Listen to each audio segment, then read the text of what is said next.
Mari kita bersatu di dalam doa. Damai sejahtera Allah yang melampaui segala akal akan memelihara hati dan pikiranmu dalam Kristus Yesus. Amin.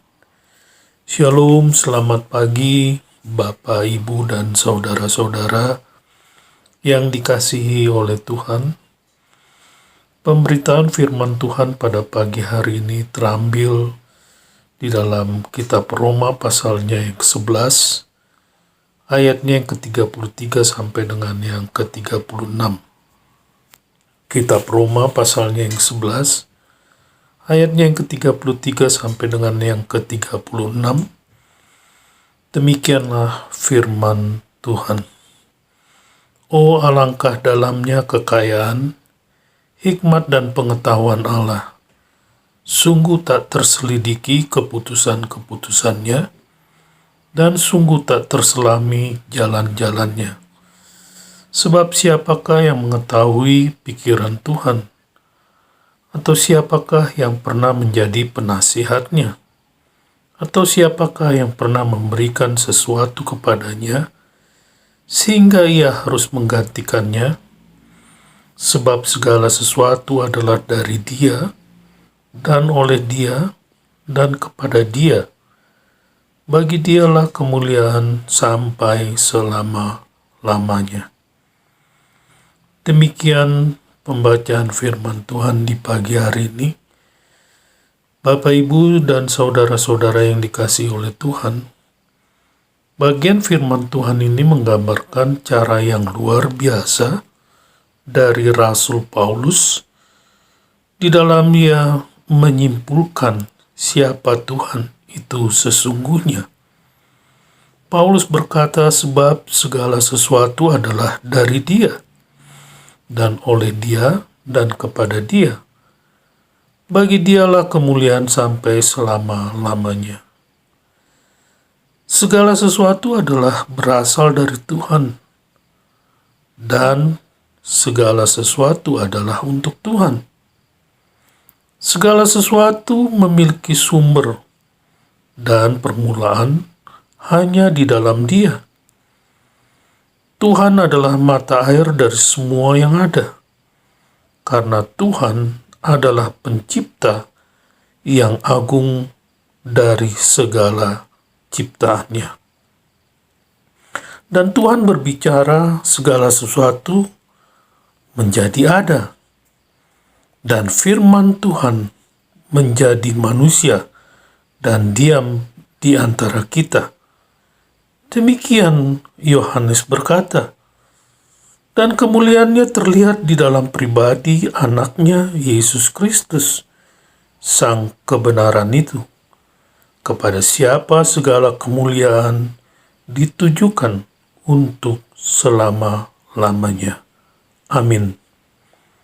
Bapak, Ibu, dan saudara-saudara yang dikasihi oleh Tuhan, Allah adalah penyebab dan asal yang kekal dari segala sesuatu. Karena Alkitab berkata, pada mulanya adalah Allah. Di dalam dan melalui Dialah setiap ciptaan terjadi, baik yang kelihatan maupun yang tidak kelihatan. Semuanya diciptakan oleh Allah.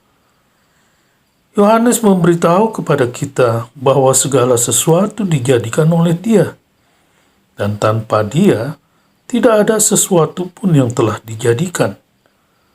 Di dalam Dia ada kehidupan.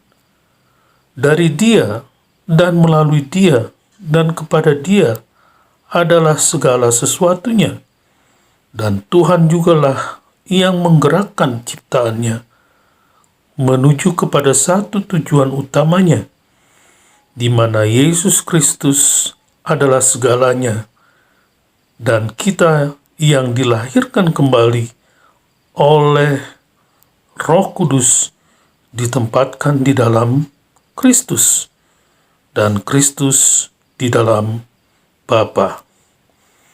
Puji Tuhan atas kebaikan dan kasih karunia-Nya terhadap kita.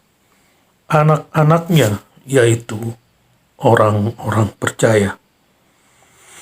Namun demikian kita tidak boleh berpuas diri karena kitab Roma ini memiliki pesan yang sangat serius.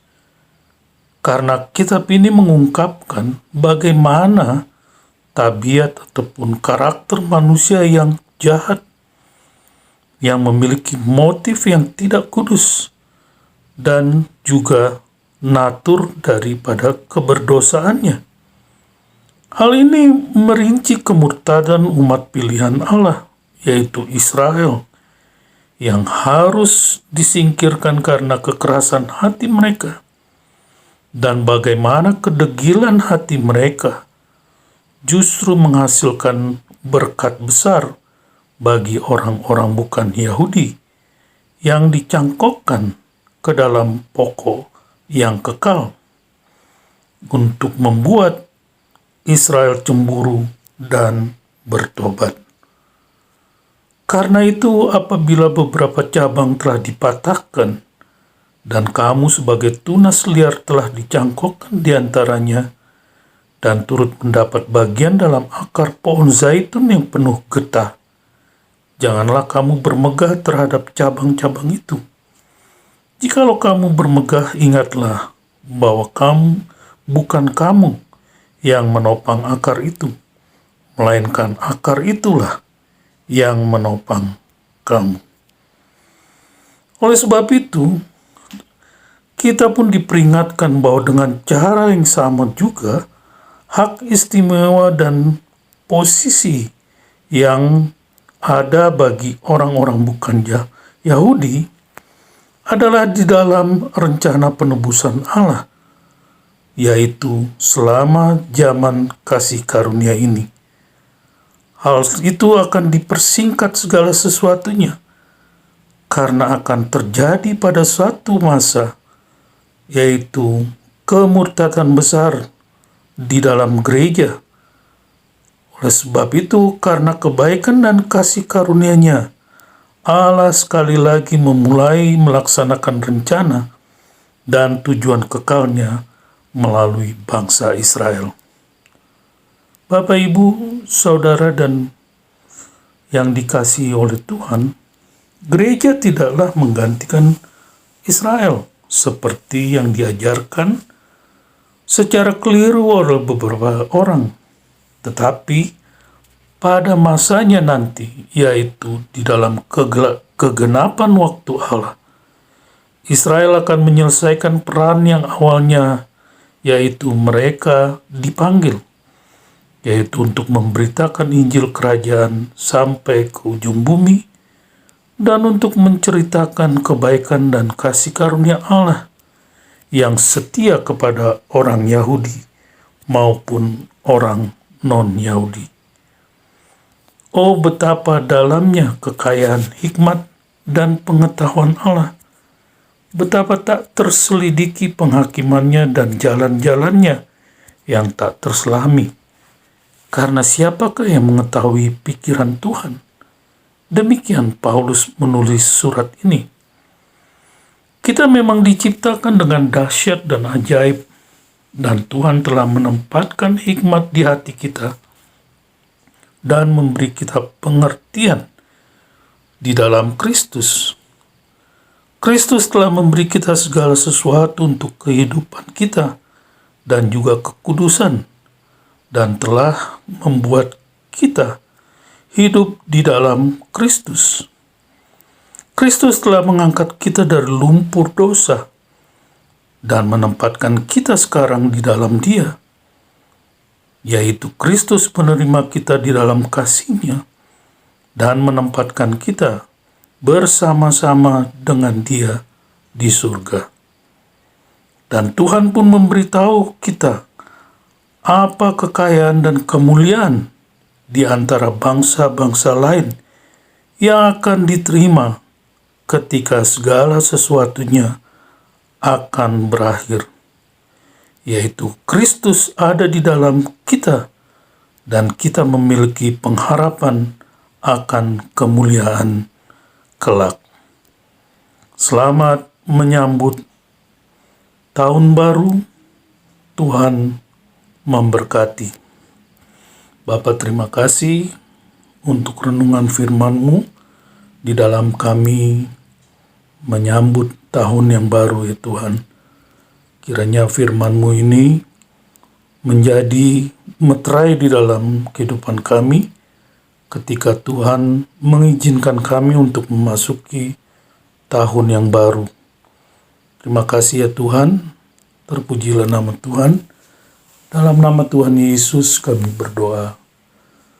Saudara-saudara yang dikasihi oleh Tuhan, arahkanlah hatimu kepada Tuhan dan terimalah berkat Tuhan. Tuhan memberkati engkau dan melindungi engkau. Tuhan menyinari engkau dengan wajah-Nya dan memberi engkau kasih karunia. Tuhan menghadapkan wajah-Nya kepadamu dan memberi engkau damai sejahtera. Amin. Shalom.